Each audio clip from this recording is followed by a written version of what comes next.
The Cult Mechanicus are some of the most zealous and fervent believers in the Amnesia, also known as the Machine God. They absolutely believe in his beneficence, in his ability to affect machines and praise machines and improve upon flesh, because of course naturally it's weak.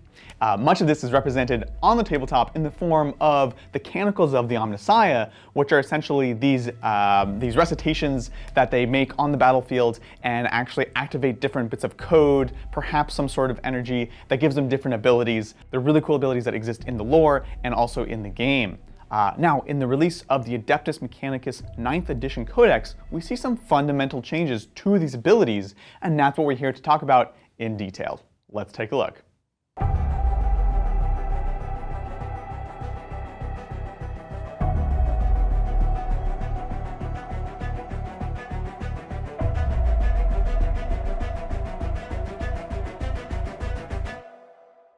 One of the biggest changes to the Canticles of the Amnesia in this new book is the fact that they now only affect Cult Mechanicus units. While this might seem shocking to newer players of the Adeptus Mechanicus, this is actually the way that the rule existed first when the army originally came out. You had Codex Scutari and you had Codex Cult Mechanicus, and so they actually only ever affected Cult Mechanicus unless you had, of course, the infamous War Convocation. So we're returning to this older idea that these buffs only affect the Canticles of the Amnesia, and while this might seem like they're taking things away from the army, I actually think it's a great thing. It does two things. One, it lets them build more powerful Canticles of the Amnesia because there's a smaller design space, right? You're not having to worry about which Scutari units they're going to be affected by, which means you have a smaller scope, you can really buff these up, and it makes them to be much more interesting and much more impactful. I am, of course, looking at you, Litany of the Electromancer, which was the most useless of the Canticles previously to the new book, and luckily that has been scrapped. They've all been given an upgrade and have become much more interesting than ever. So, having said that, what else has changed about the Canticles? Well, for one, you no longer roll for them on a chart. You always pick one at the start of the battle round, and you can never return to one. Now, having said that, there are a couple exceptions to this, of course. There is a Warlord trait where you can actually pick one of your Cult Mechanicus score units within 6 inches and put them into a Canticle. This can even be a Canticle that you all have already used this game, which means you can constantly be keeping someone in the Shroud Psalm, giving them some other offensive buff, very flexible and powerful ability that actually lets you work contrary to the new Canticle system. In addition, there is also a stratagem that allows you to use a Canticle for a particular unit. Now, this stratagem is 2 command points, but situationally it could be interesting, and as of course we begin to adapt to this new paradigm of not rolling on Canticles, it may be something you want to have in your back pocket and see how often you end up using. With that having been said, let's get into the meat and potatoes of the Canticles. I want to go take you through each of them individually, talk about the changes and potentially the implications. The first one on the chart is the classic Shroud Psalm. Never fear about Shroud Psalm, it is still here. It is a +1 to your armor save characteristic. All's good, Shroud Psalm is still Shroud Psalm. Nice and simple. Very powerful ability, it's basically the same. Next up, we have the Chant of the Remorseless Fist. This litany now grants you +1 strength, which, when you think about it, again, we're working now only within the Cult Mechanicus units, so really you're most likely looking to use this on things like your priests and melee and help boost those Corpuscaris priests as well in melee. Not the most amazing Canticle, but definitely situationally useful. Next up, we have Incantation of the Iron Soul. This used to be the leadership buff where you can actually reroll your failed morale. Like many of the 9th edition changes, it now only ignores the modifiers to your attrition tests.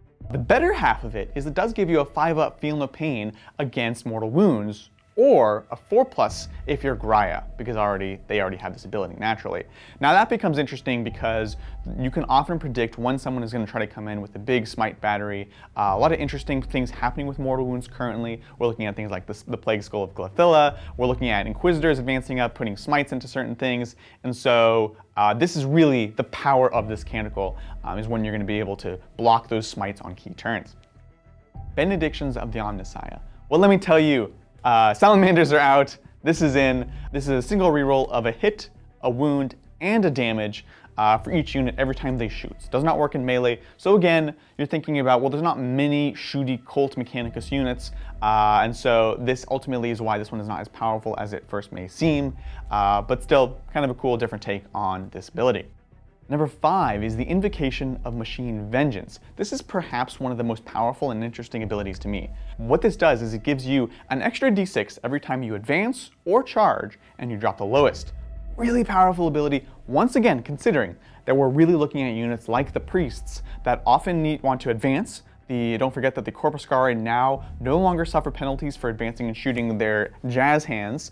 So even if you're not Metallica, this ability is still very powerful for projecting them further. And naturally, of course, both of these units are pretty amazing in combat. And so the extra d6 on a critical charge, very important, can be combined in a cool way with, of course, Ryza for that additional +1 to charge. So big fan of this Canticle. I think it's going to see a lot of play. And it's going to be really critical balancing when you actually pop this one. Last up, the Litany of the Electromancer. That's right, they kept it, but don't worry, they gave it a complete facelift. The way this works now, as opposed to the useless way it worked before, is now it's simply a -1 to be hit in melee.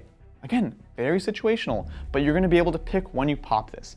The interesting thing about these Canticles is actually a fundamental fact about them that isn't different than they used to be, but it's important to consider as far as the ways that they could have designed this ability. In 9th edition, we have abilities such as this, right? We have doctrines for Space Marines, we have protocols for Necrons, and both of those function very differently, right? The Necrons are hyper rigid, you have to be within 6 of a noble, and you have to line these all up at the start of the game. Honestly, they could have done this with Canticles, luckily they didn't. The doctrines, on the other hand, have a bit of flexibility. You know, you can kind of choose to stay within tactical. There's a couple ways to move them back and forth if you're something like Dark Angels, but ultimately they're very linear progression. The Canticles, on the other hand, require no pre-planning or pre-announcement, I should say, and they're not linear at all. So the fact that they improve these abilities and remove the ability to roll, I think is perfectly fine. It's going to really reward a powerful general, someone who's really able to use these at exactly the right moment. And so I think it's an interesting change. It also helps that they left in a couple ways of manipulating them regardless. So really cool abilities, extremely excited to see them on the tabletop.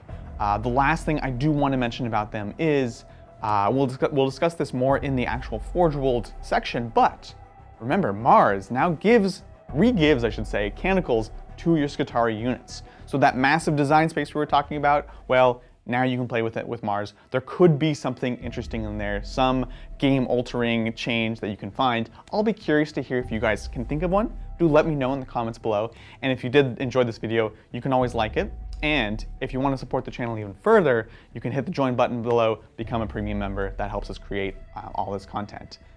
So I'm really excited to get these guys on the tabletop. I'm gonna go do that right now. So I'll catch y'all next time on that tabletop.